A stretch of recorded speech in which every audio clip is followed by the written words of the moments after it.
Hello everyone, it is me again. This is Peggy Mercer and this is my Peggy Mercer YouTube channel, writing for Love and Maybe Money, and I will be in a few hours doing that video, if you can believe it, on children. But right now this video is to comment on the really great week that we who are supporting former President Trump in his bid for re-election, we are thinking and talking about the debates and how great he did.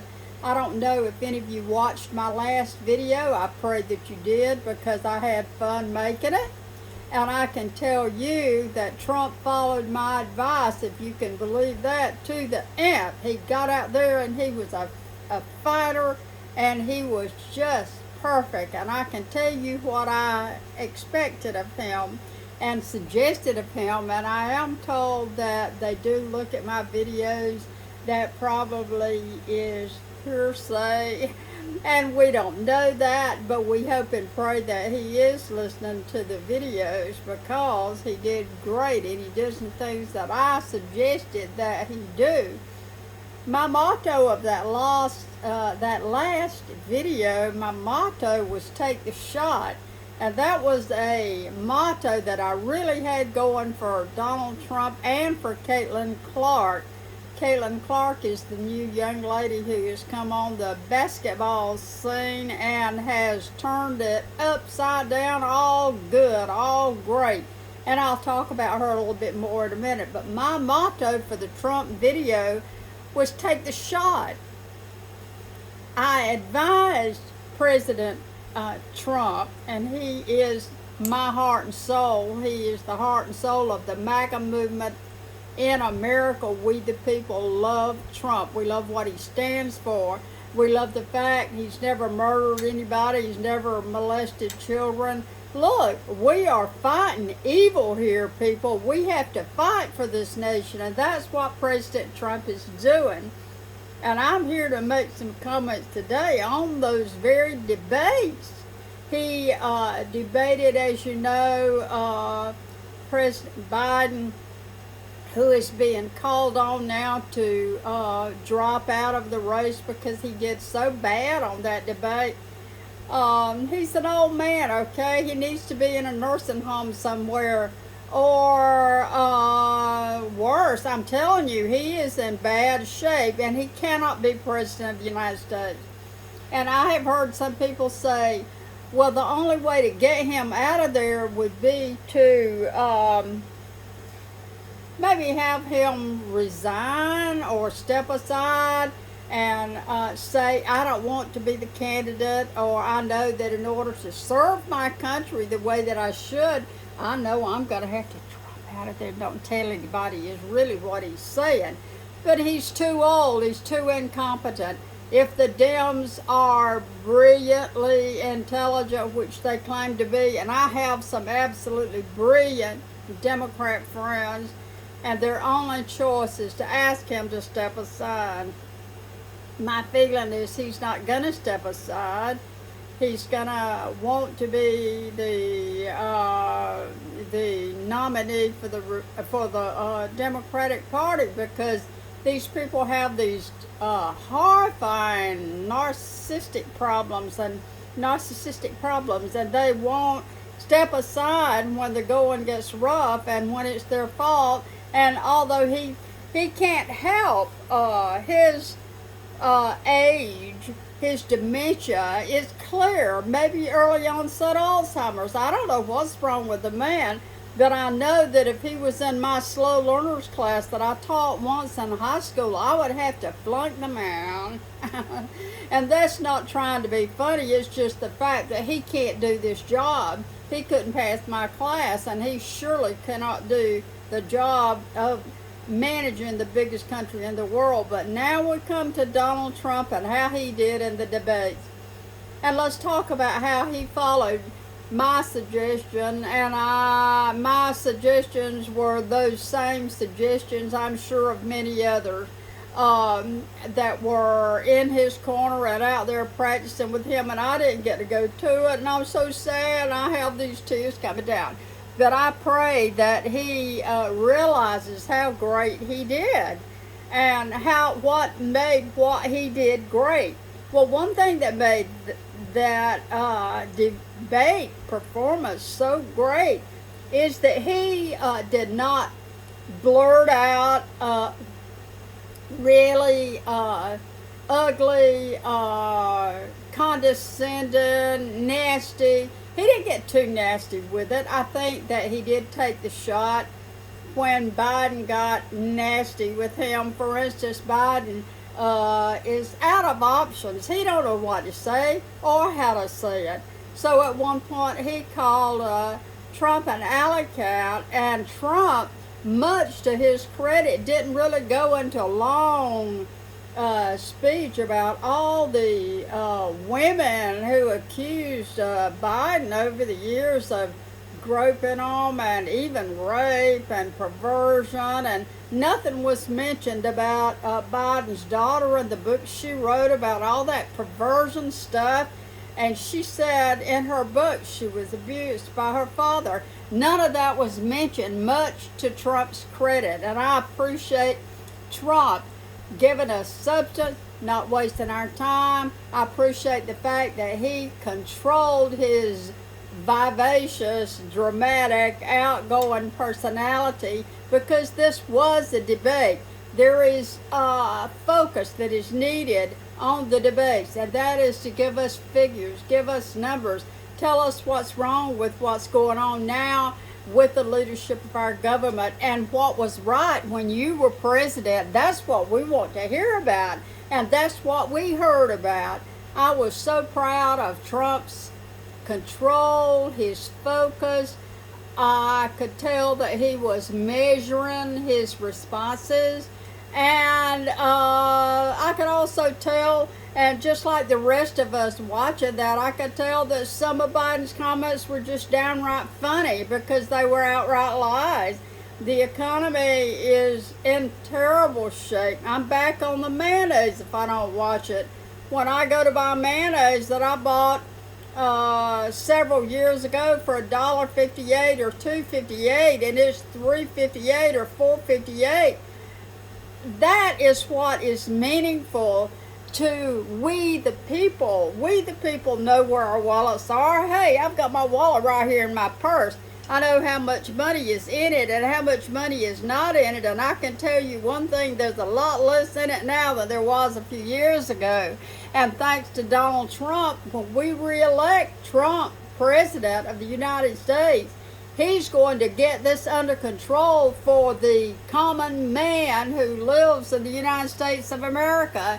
There was no comment from Biden whatsoever. He was talking about something he did about the drug problem. I don't even know if he knows what's going on. I truly don't. Someone did make a comment that they're not even sure that Biden knows how bad off he is, and we don't think so. I think that he was pimped in to start with. I think it is a terrible hoax that was played on America. The old man was not fit to start with to run this office, and he was pimped in, and there's no telling how many millions, because you know they like to get money under the counter, it seems, and there's no telling how many millions the man was paid to be allowed to be used and made. Let's face it, he is the laughing stock of the world. They laugh at him, and he goes out of the room after attempting to make a speech and walks off the stage and walks down and don't know where he's going. His wife has to lead him around like he's blind. I'm so sorry for him, but he needs to get out of there. And they were saying there's no way to get rid of him except that he resign, and that's not true. You can use, what is it, the 25th Amendment and declare him unfit to run that office, and you need to take him out of there then, and please do this if you want to, and put him in a mental hospital and let them evaluate him, and then the experts can tell us what's the matter with him, and we wish him well. But bye-bye Biden, because let me tell you, it's over for him. Now the next great thing coming up for Donald Trump is what? I'm telling you, we've talked about it for 2 or 3 days now. The convention, the Republican convention is coming up, and it is coming up July the 15th through July the 18th, and it is going to be held in Milwaukee. And I know that all of you that are watching my video know when it's going to be held, and I'll mention it again to you in a few days. That we're so excited because Trump is going to be the Republican nominee for President of the United States, and some excitement is going on.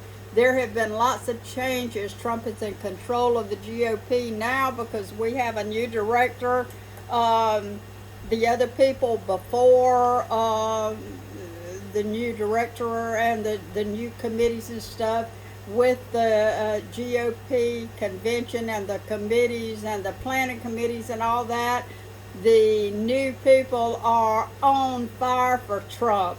The old people, I don't know if they weren't trying to sabotage him, because I'm like Marjorie Taylor Greene, they sure didn't know what they were doing. Now, let's talk about something else real exciting, and I'll only go another minute or two. The short list and the long list is still in place. Don't think it's not. But nobody knows who the VP nominee is going to be but Donald Trump. They say that he has chosen his vice presidential nominee. We don't know that. We don't see the list. But you can bet one thing, if you know Trump, he's done and worked himself the art of a beautiful deal, and he's got someone that's just going to blow everybody back and say, oh, how amazing and how great this is. He does have a lot of women on his long list. He has Marjorie Taylor Greene. He has Kristi Noem up there from the Dakotas. He has Dr. Carson. He couldn't do any better in my book than Dr. Carson. And you go on down the list. He has Byron Donalds from Florida, and I happen to love him. He's very pro-life, and he is going to protect children. Whatever he does, and I really, really like Byron Donalds. And President Trump has got on his list a lot of very impressive people. I think even Nikki Haley somehow or another weaseled her way onto it, and so there's a lot of people on this list. The fact of the matter is, the President of the United States, former President Trump, is going to announce his VP nominee. And aren't we excited? Can we not wait to find out who it is?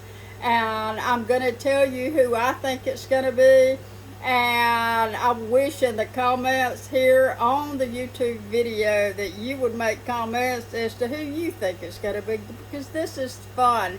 If you have a platform, I urge you to get on that platform and start supporting Trump. Elect Trump. Do everything you can to get votes in your family and among your friends. We have to push people. We have to fight for Trump, and that's exactly what we're doing. That's what I'm doing with the Peggy Mercer YouTube channel. One more comment about Caitlin Clark. She's the young basketball player playing for the Indiana Fever. She is very possibly the GOAT. She is going to be going down in basketball history as the greatest of all time.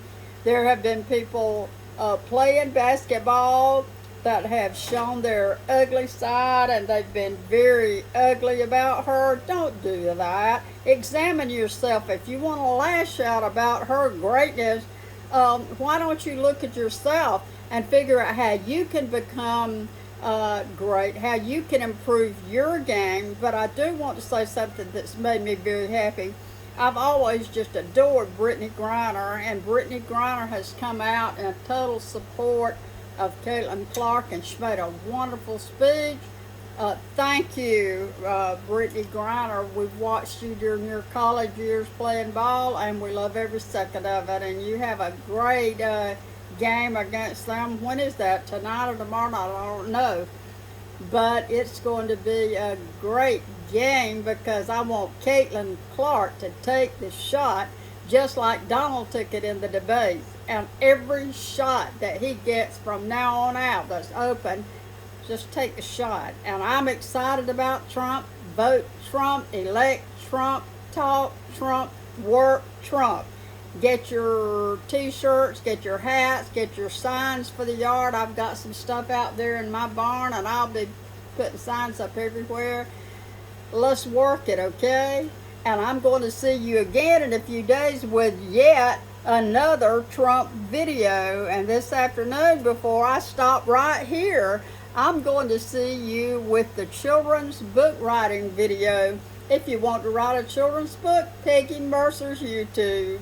I am the one that teaches you how to write for love and money. I know what I'm doing. I've worked with great people. I've had lunch with Heather Graham, Iris Johansson. I've flown all over the country, New York, Detroit, with all these great writers that I've watched how they do it. And my own books are out there, and you can enjoy them on Amazon. Peggy Mercer, best-selling author. And let me tell you that I thank God for being here today.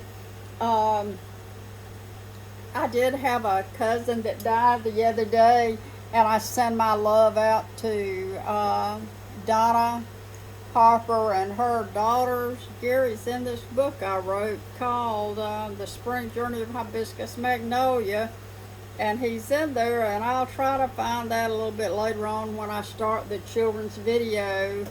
And I don't think he was quite 60 years old, and he died a few days ago, and I'll talk a little bit more about that. Pray for me. Pray that I get my air conditioner going when the repairman shows up tomorrow, and pray that somebody will come and offer to give a great home to some of these beautiful cats and little kittens that I've got, and they are free, but only to Republican homes.